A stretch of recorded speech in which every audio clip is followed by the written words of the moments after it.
Guys, my name is Ali Al-Karaguli. I am a systems engineer and a postdoctoral fellow at the NASA Jet Propulsion Lab. In this video, I'm going to show you 5 steps to de-rut, basically how to get out of a rut, how to bounce back once you have fallen off. And this is a very important video to make because a lot of people think that people who are very, very successful or people who are always on top of things don't fall into many ruts, but that's not true at all.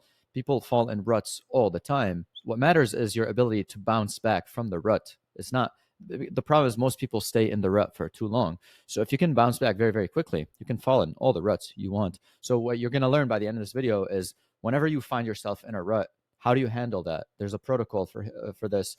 And this is actually very relevant because I posted a video on my other channel, my engineering channel over here, and the audience over there is a bit younger. It's engineering students, and some students were telling me they had the impression that I don't fall into ruts because they think, oh my God, this guy works at NASA. He got his PhD at 26. He's like, it seems on the outside that this person is always on top of their stuff, but that's not true at all. I fall into so many ruts. In fact, I just had a rut right now.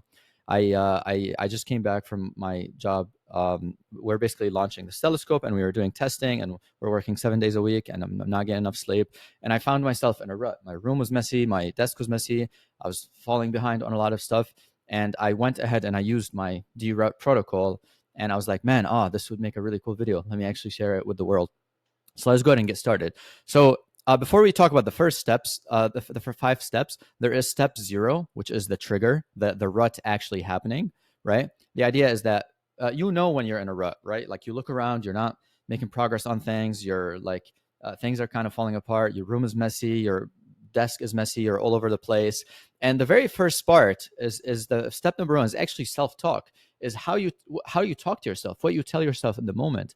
And I think this is very, very important and very underrated because what's going on unconsciously in the minds of most people is whenever they know that they're not on top of something, or they fall off, or like they set a schedule and don't stick to it, there's some kind of self-judgment inside your mind, which is like, oh, dude, like, oh, you didn't stick to this thing, or like, oh, come on, again, you couldn't stick to this thing, or whether it's conscious or unconscious, that's usually there. Or there's some type of like defeat. There's like, oh man, especially if you're someone who has like perfectionist tendencies, there's some kind of, oh man, I just fell off again. I'm in a rut. Why bother? Let me wait until next week. Let me wait until next month.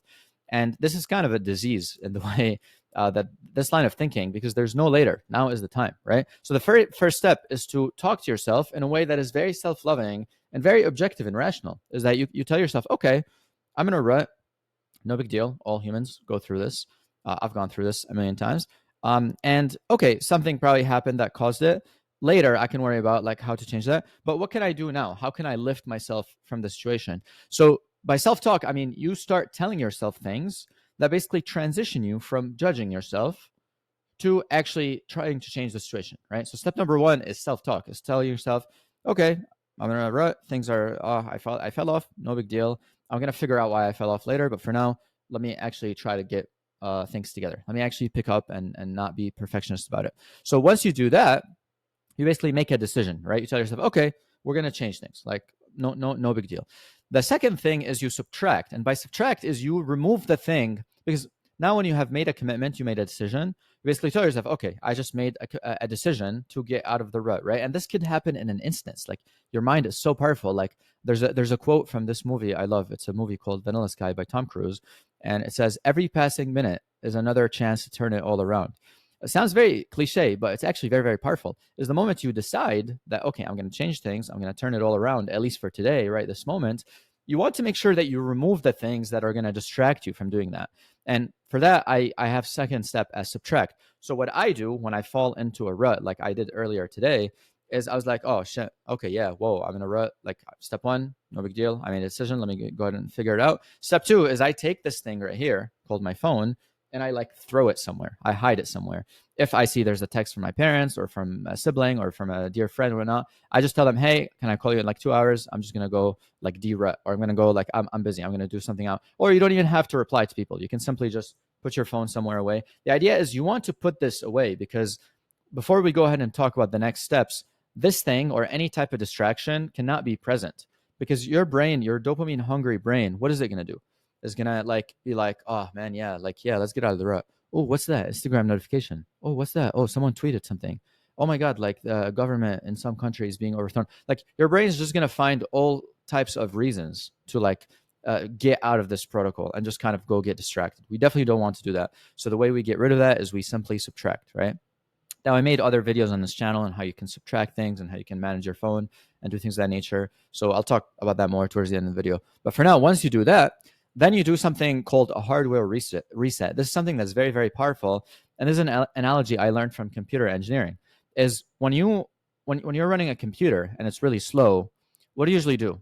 You press a button and you turn it off and you turn it back on. Or when something's heating up, something's really slow, something's not working, especially in the realm of electronics and computers, the advice is always, well, have you tried turning it off, turning it back on? Well, as a human, we have the same thing, right? Where our software, our thoughts, the kind of ideas that are running through our head, they sit on top of the hardware, which is like your nervous system, right? Your nerves, your body, your sensors. And what you want to do is you want to do a hard reset. So just like how you would go on a computer and press on and off, there's actually a way that you can do a hard reset.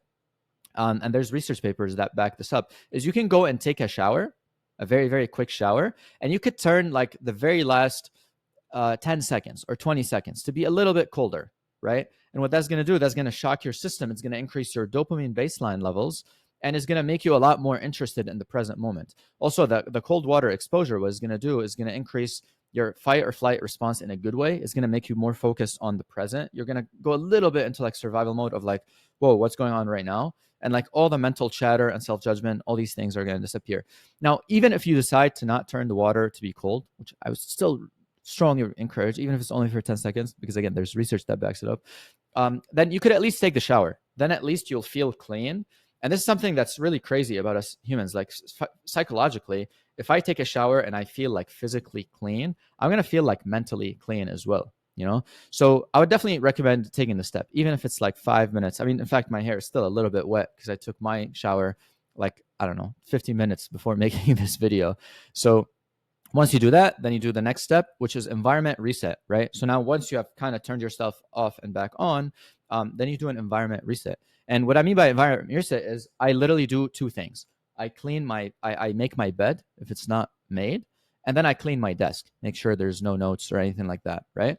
And basically, this again sounds very, very simple, but if you take literally like just 2 minutes, 3 minutes to declutter your environment, that again is going to create like this subconscious perception that like, okay, now you're more organized, your brain's more organized, your thoughts are more organized.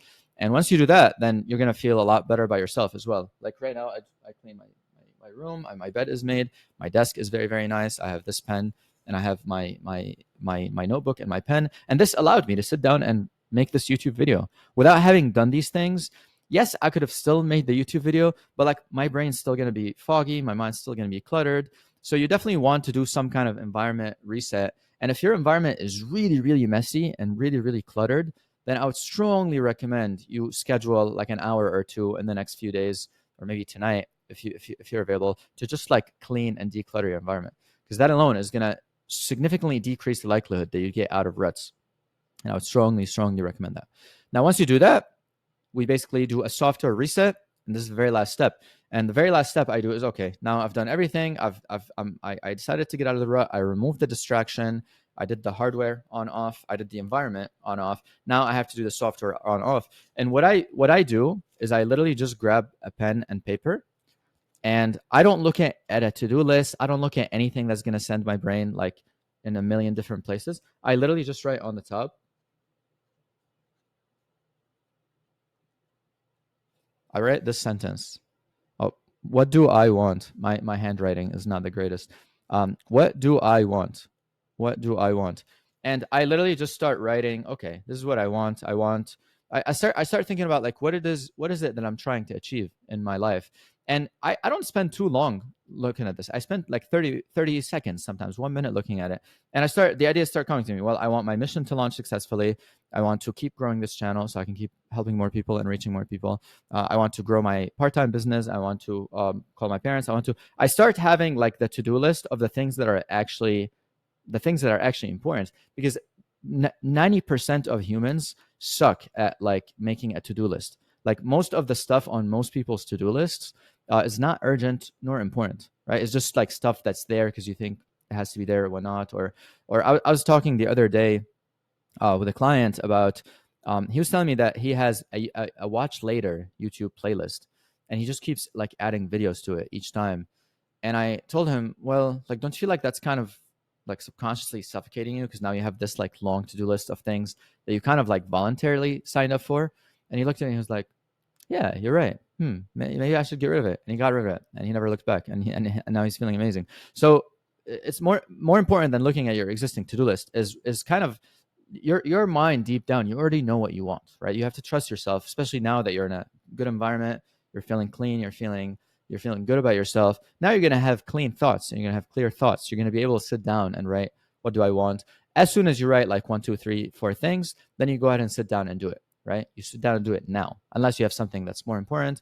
Again, I have another video that talks about my time management approach. I call it an opt-out time management approach, where we have to opt out of the task. But basically, once you do that, then bam, you accomplish the final destination, which is de-rut. Now, here's what's crazy is once you do this like over and over and over and over again, one, you're going to lose the self-judgment. You're no longer going to judge yourself for rutting. And the other thing is you're going to start questioning, why did I fall into this rut in the first place? And you're going to start cultivating more awareness on what are your triggers for falling into the rut in the first place. And that's very, very powerful, because once you start thinking that way, then you can start building systems around how you can actually get out of the rut, right? And I made another video about this. It should show up somewhere over here. And basically that explains that. So you should go ahead and watch it. I will see you over there. Peace, love.